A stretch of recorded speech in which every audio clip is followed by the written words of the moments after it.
If parents would place themselves in the position of the teachers and see how difficult it must necessarily be to manage and discipline a school of hundreds of students of every grade and class of minds, they might, upon reflection, see things differently. They should consider that some children have never been disciplined at home. Having always been indulged and never trained to obedience, it would be greatly for their advantage to be removed from their injudicious parents and placed under as severe regulations and drilling as soldiers in an army. Unless something shall be done for these children who have been so sadly neglected by unfaithful parents, they will never be accepted of Jesus. Unless some power of control shall be brought to bear upon them, they will be worthless in this life and will have no part in the future life. In heaven there is perfect order, perfect obedience, perfect peace and harmony. Those who have had no respect for order or discipline in this life would have no respect for the order which is observed in heaven. They can never be admitted into heaven, for all worthy of an entrance there will love order and respect discipline. The characters formed in this life will determine the future destiny. When Christ shall come, he will not change the character of any individual. Precious probationary time is given to be improved in washing our robes of character and making them white in the blood of the Lamb.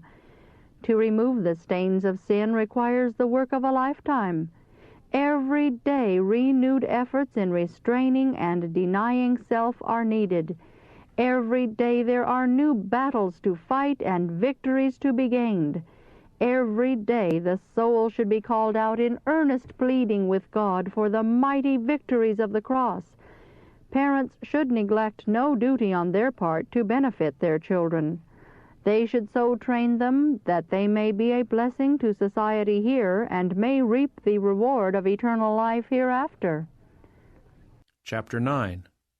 The Cause in Iowa.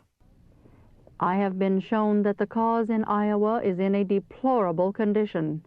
Young men have been connected with the different branches of the work who have not been in a condition spiritually to benefit the people. Quite a number of inexperienced and inefficient men have been laboring in the cause who need a great work done for them. Chapter 10. College Students. The influence of Brother B has not been altogether what it should be. While at the college in Battle Creek, he was in many respects an exemplary young man. But he, with other young gentlemen and ladies, in a secretive manner, made an excursion to __. This was not noble, frank, and just. They all knew that it was a breach of the rules, but they ventured in the path of transgression. These young men, by this act and their attitude since in relation to their wrong course, have cast reflections upon the college that are most unjust. When the brethren in Iowa accepted the labors of Brother B under these circumstances, they did wrong. If they pursue a similar course in other cases, they will greatly displease God. The fact that he had been a young man of excellent deportment gave him greater influence over others, and his example in standing in defiance of the rules and authority which sustain and control the school influenced others to do as he had done. Laws and regulations will be of no force in conducting the school if such things are sanctioned by our brethren at large. A demoralizing influence is easily introduced into a school. Many will readily partake of the spirit of rebellion and defiance unless prompt and vigilant efforts are continually put forth to maintain the standard of the school by strict rules regulating the conduct of the students. The labors of Brother B will not be acceptable to God until he shall fully see and acknowledge his wrong in violating the rules of the college and shall endeavor to counteract the influence he has exerted to injure its reputation. Many more students would have come from Iowa had it not been for this unhappy circumstance. Could you, Brother B, see and realize the influence of this one wrong step, and the feelings of passion, of jealousy, and almost hatred that filled your heart, because your course was questioned by Professor Brownsberger, you would tremble at the sight of yourself and at the triumph of those who cannot bear restraint and who wage war against rules and regulations which check them from pursuing their own course. Being a professed disciple of the meek and lowly Jesus, your influence and responsibility are greatly increased. Brother B., I hope you will go over the ground carefully and consider your first temptation to depart from the rules of the college. Study critically the character of the government of our school. The rules which were enforced were none too strict, but anger was cherished. For the time being, reason was dethroned, and the heart was made a prey to ungovernable passion. Before you were aware, you had taken a step which a few hours previous you would not have taken under any pressure of temptation. Impulse had overcome reason, and you could not recall the injury done to yourself, nor to an institution of God. Our only safety under all circumstances is in being always master of ourselves in the strength of Jesus, our Redeemer. Our college has not that influence of popular opinion to sustain it in exercising government and enforcing its rules which other colleges have. In one respect, it is a denominational school, but unless guarded, a worldly character and influence will be given to it. Sabbath-keeping students must possess more moral courage than has hitherto been manifested to preserve the moral and religious influence of the school, or it will differ from the colleges of other denominations only in name. God devised and established this college, designing that it should be molded by high religious interests, and that every year unconverted students who are sent to Battle Creek should return to their homes as soldiers of the cross of Christ. Professors and teachers should reflect upon the best means of maintaining the peculiar character of our college. All should highly esteem the privileges which we enjoy in having such a school, and should faithfully sustain it and guard it from any breath of reproach. Selfishness may chill the energies of the students, and the worldly element may gain a prevailing influence over the entire school. This would bring the frown of God upon that institution. Those students who profess to love God and obey the truth should possess that degree of self-control and strength of religious principle that will enable them to remain unmoved amid temptations and to stand up for Jesus in the college, at their boarding houses, or wherever they may be. Religion is not to be worn merely as a cloak in the house of God, but religious principle must characterize the entire life. Those who are drinking at the fountain of life will not, like the worldling, manifest a longing desire for change and pleasure. In their deportment and character will be seen the rest and peace and happiness that they have found in Jesus by daily laying their perplexities and burdens at His feet. They will show that there is contentment and even joy in the path of obedience and duty. Such will exert an influence over their fellow students which will tell upon the entire school. Those who compose this faithful army will refresh and strengthen the teachers and professors in their efforts by discouraging every species of unfaithfulness, of discord, and of neglect to comply with the rules and regulations. Their influence will be saving, and their works will not perish in the great day of God, but will follow them into the future world, and the influence of their life here will tell throughout the ceaseless ages of eternity. One earnest, conscientious, faithful young man in school is an inestimable treasure. Angels of heaven look lovingly upon him. His precious Savior loves him, and in the ledger of heaven will be recorded every work of righteousness, every temptation resisted, every evil overcome. He will thus be laying up a good foundation against the time to come, that he may lay hold on eternal life. The course pursued at the college by Brother C. in seeking the society of young ladies was wrong. This was not the object for which he was sent to Battle Creek. Students are not sent here to form attachments, to indulge in flirtation or courting, but to obtain an education. Should they be allowed to follow their own inclinations in this respect, the college would soon be demoralized. Several have used their precious school days in slyly flirting and courting, notwithstanding the vigilance of professors and teachers. When a teacher of any of the branches takes advantage of his position to win the affections of his students with a view to marriage, his course is worthy of severest censure.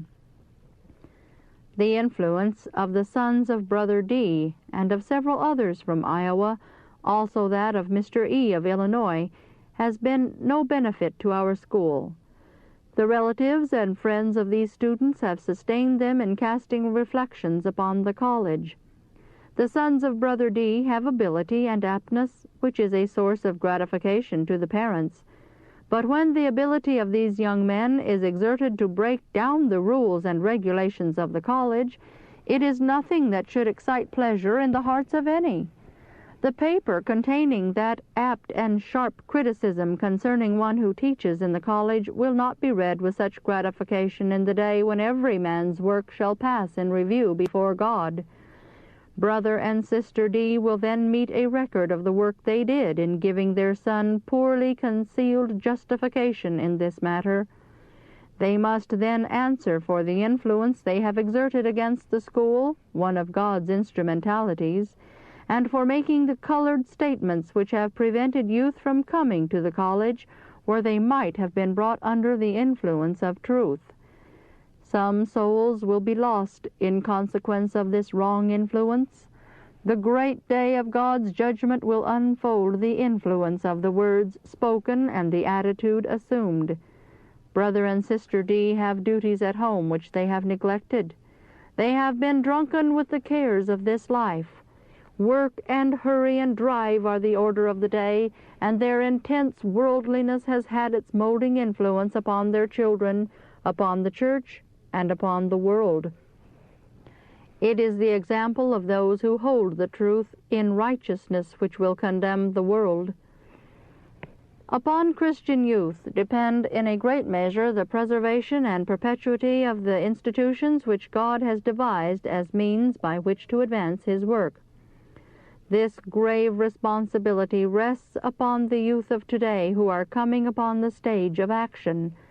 Never was there a period when results so important depended upon a generation of men. Then how important that the young should be qualified for the great work, that God may use them as His instruments. Their Maker has claims upon them which are paramount to all others. It is God that has given life and every physical and mental endowment they possess. He has bestowed upon them capabilities for wise improvement, that they may be entrusted with a work which will be as enduring as eternity. In return for His great gifts, He claims a due cultivation and exercise of their intellectual and moral faculties. He did not give them these faculties merely for their amusement or to be abused in working against His will and His providence, but that they might use them to advance the knowledge of truth and holiness in the world. He claims their gratitude, their veneration and love for His continued kindness and infinite mercies. He justly requires obedience to His laws and to all wise regulations which will restrain and guard the youth from Satan's devices and lead them in paths of peace. If youth could see that in complying with the laws and regulations of our institutions, they are only doing that which will improve their standing in society, elevate the character, ennoble the mind, and increase their happiness, they would not rebel against just rules and wholesome requirements, nor engage in creating suspicion and prejudice against these institutions. Our youth should have a spirit of energy and fidelity to meet the demands upon them, and this will be a guarantee of success. The wild, reckless character of many of the youth in this age of the world is heart-sickening. Much of the blame lies upon their parents at home. Without the fear of God, no one can be truly happy. Those students who have chafed under authority and have returned to their homes to cast reproach upon the college will have to see their sin and counteract the influence they have cast before they can have the approval of God. The believers in Iowa have displeased God in their credulity in accepting the reports brought them. They should ever be found on the side of order and discipline instead of encouraging lax government. A youth is sent from a distant state to share the benefits of the college at Battle Creek. He goes forth from his home with the blessing of his parents upon his head. He has listened daily to the earnest prayers offered at the family altar, and he is apparently well started in a life of noble resolve and purity. His convictions and purposes when he leaves home are right. In Battle Creek, he will meet with associates of all classes. He becomes acquainted with some whose example is a blessing to all who come within the sphere of their influence.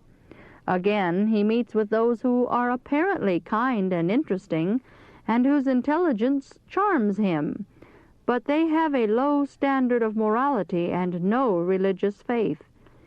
For a time, he resists every inducement to yield to temptation. But as he observes that those who profess to be Christians seem to enjoy the company of this irreligious class, his purposes and high resolves begin to waver.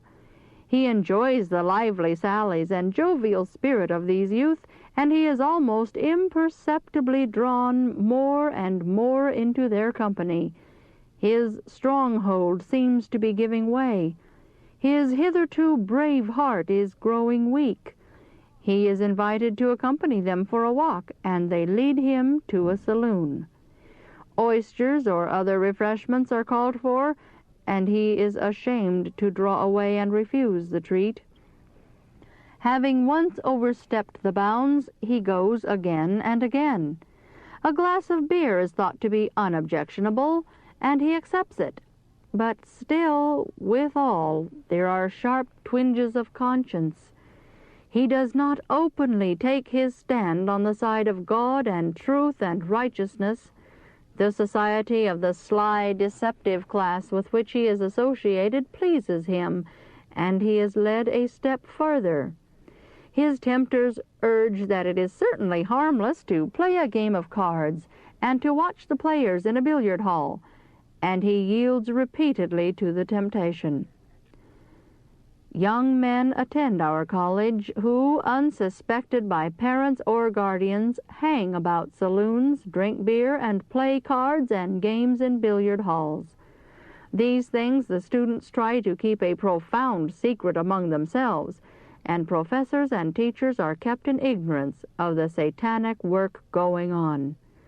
When this young man is enticed to pursue some evil course which must be kept secret, he has a battle with conscience, but inclination triumphs.